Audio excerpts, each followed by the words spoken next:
एक बार फिर से स्वागत है हमारे YouTube चैनल हिंदी ब्रह्मांड में। महाभारत में सूर्यपुत्र कर्ण किसी परिचय का मोहताज नहीं। कर्ण की वीरता और पराक्रम तो सभी को ज्ञात है, पर वह कितना अलौकिक और कितना अद्भुत था, इस बात से शायद आप में से कुछ लोग अनभिज्ञ हैं। तेजस्वी सूर्य का पुत्र होने के बावजूद भी उन्हें एक शूद्र की भांति जीवन व्यतीत करना पड़ा। पुरानी कथाओं के अनुसार इनकी माता कुंती है, जिनको यह आशीर्वाद था कि वह किसी भी देवता से वरदान स्वरूप पुत्र प्राप्त कर सकती थी। तब माता कुंती ने यह आशीर्वाद पाया तो उन्हें यह लगा कि सच में ऐसा हो सकता है क्या। तब माता कुंती अगले दिन गंगा नदी में स्नान करने गई और उस वक्त सूर्योदय हो रहा था। तब माता कुंती ने सूर्य को देखते हुए उनसे पुत्र प्राप्ति वाले मंत्रों का उच्चारण किया। तब सूर्य देव स्वयं प्रकट होकर उन्हें एक पुत्र प्रदान करते हैं। उनका यह पुत्र बहुत ही अद्भुत था।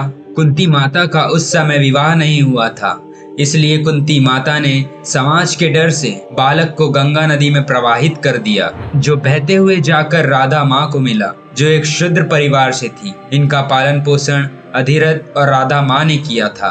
कर्ण बचपन से ही अलौकिक थे। ये कवच और कुंडल उन्हें बाकी लोगों से अलग बनाते थे। राधा और अधिरथ के दो और पुत्र थे, शत्रुंतप, जिसे प्यार से शोण कहते थे, और दूसरे पुत्र का नाम विकृत था। विकृत बचपन से ही विक्टों के राज्य में अपनी मासी के पास चला गया था। कर्ण का बचपन शोण के साथ बीता। कर्ण की माँ राधा ने कर्ण से सदैव ही निस्वार्थ प्रेम किया। उसने अपना दूध ही नहीं पिलाया, बल्कि निशुद्ध प्रेम का अमृत भी पिलाया। सबको समान भाव से प्रेम करने के लिए ही मानो माता का जन्म हुआ था। पूरे चंपानगर का गांव, जो कर्ण का गांव था, उन्हें राधा माता ही कहता था। कहते हैं राधा माँ कर्ण से इतना अधिक प्रेम करती थी कि कर्ण के क्षण भर के लिए आंखों से ओझल हो जाने पर वह घबरा जाती थी। अत्यंत व्याकुल होकर पड़ोसियों के घर जाकर कर्ण को ढूंढा करती थी। राधा माँ घंटों तक कर्ण को निहारती रहती थी। वह देखते ही देखते अपने सुध बुध खो बैठती थी और कर्ण से कहती थी, वसु, गंगा की ओर भूल कर भी मत जाना। कर्ण पूछते थे कि क्यों नहीं जाऊंगा। तब माता यह कहकर बात टाल देती थी, देखो, बड़ों का कहना मानते हैं, जब बड़े मना करें तो नहीं जाना चाहिए। कर्ण को यह समझ नहीं आता था कि माता गंगा के जल से भला इतना क्यों घबराती है, जबकि कर्ण को गंगा माँ के प्रति अद्भुत आकर्षण था। वह उसकी लपलपाती हुई असंख्य लहरों से घंटों तक बैठे बैठे बातें करते रहते थे। उसका सर्वाधिक प्रिय छंद था, और इस बात को अपनी माँ से छुपाने के लिए अपने भाई शोण को रंगीन सीपियां और बकुल के खिले हुए पीले फूल मुट्ठी भर भर कर दिया करते थे। एक दिन कर्ण ने शोण से पूछा, शोण, वह सूर्य बिंब देख रहे हो? उस बिंब की ओर देखते हुए क्या अनुभव कर रहे हो तुम?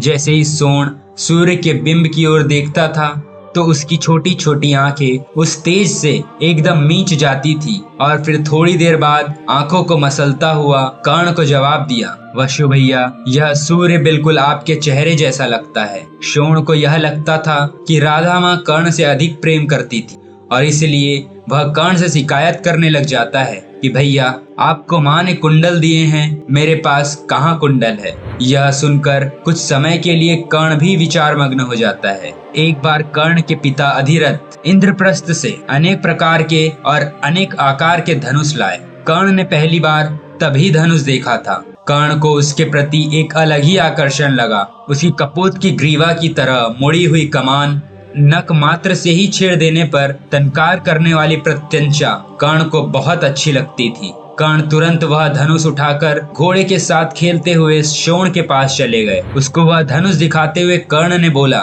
शोण, यह देख अपना खिलौना। अब घोड़े के साथ खेलने का समय समाप्त हुआ।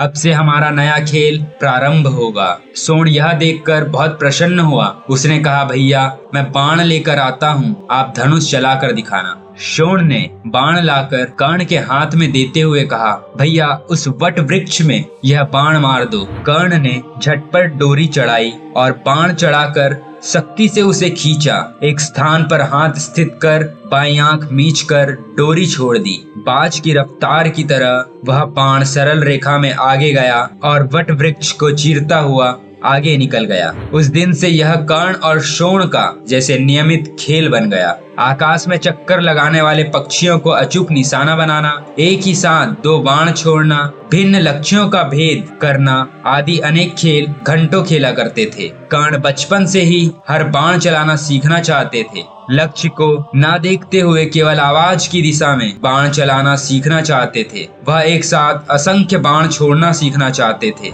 एक दिन कर्ण ने राधा माँ को कुंडलों के संबंध में पूछा। सोण और मैं सगे भाई हैं, तो उसके पास यह कवच और कुंडल क्यों नहीं है? लेकिन राधा माँ ने यह बोलकर इस बात को टाल दिया कि मुझसे मत पूछो, अपने पिताजी से पूछो। कर्ण को यह बात अब खाए जा रही थी। उसको यह समझ नहीं आ रहा था कि आखिर क्यों सिर्फ उसी के पास यह कुंडल है। दूसरे शाम समय धनुष से खेलते हुए कर्ण ने सोण से प्रश्न पूछा। सोण, सच बता, तुझे कुंडल क्यों नहीं मिले? उसके उत्तर को सुनकर कर्ण के आश्चर्य का कोई ठिकाना ही नहीं रहा। सोण ने उत्तर दिया, मैं भी तो यह बात नहीं जानता हूँ, लेकिन इतना अवश्य है कि भैया आपके कुंडल मुझे बहुत अच्छे लगते हैं। रात को जब तुम सो जाते हो तब ये तारों की तरह अविरत जगमगाते रहते हैं। उसका नीला सा प्रकाश तुम्हारे गालों पर बिखरा रहता है। कर्ण के मन में एकदम से अनेक प्रश्न उमड़ उठे जो अन्य किसी के पास नहीं थे। ऐसे 2 मशाल कुंडल कर्ण के कानों में थे। उसने शोण के दोनों कंधों को झकझोरते हुए उससे तड़प कर पूछा, शोण, मैं हूँ कौन? शोण कर्ण की ओर देखते हुए बोला, मेरे बड़े भैया वशु हो तुम। यह सुनकर कर्ण ने उसके कंधे को छोड़ दिया। उसके उत्तर से कर्ण का समाधान नहीं हुआ था। कर्ण का मन कुंडलों के कौतूहल से घनीभूत हो रहा था। उस रात कर्ण के अनेकों प्रयत्न पर भी उसे नींद नहीं आई। कर्ण रात भर करवटें बदलता रहा। एक ही प्रश्न उसके मन में बार बार उठ रहा था कि ये कुंडल मेरे कानों पे क्यों हैं? यह रातों में कैसे चमकते होंगे और क्यों चमकते होंगे? कर्ण झटपट उठकर बिस्तर पर बैठ गया। आंखों की पुतलियों को कान तक ले जाकर वह प्रयास कर रहा था कि क्या कुंडल चमकते हैं, लेकिन कर्ण ऐसा करने में असमर्थ था। अब उसके अंदर से कुंडल को देखने की व्याकुलता बढ़ती जा रही थी। वह इस प्रश्न का उत्तर ढूंढने गंगा की ओर चल दिया। आकाश झिलमिलाते तारों से खचाखच भरा हुआ था। सोण ने कहा था कि कुंडल चमकते हैं, इसलिए कर्ण बीच बीच में तारों को ध्यान से देखने लगा कि यह कैसे चमकते हैं। कर्ण चलते चलते गंगा के तट पर पहुंच गया।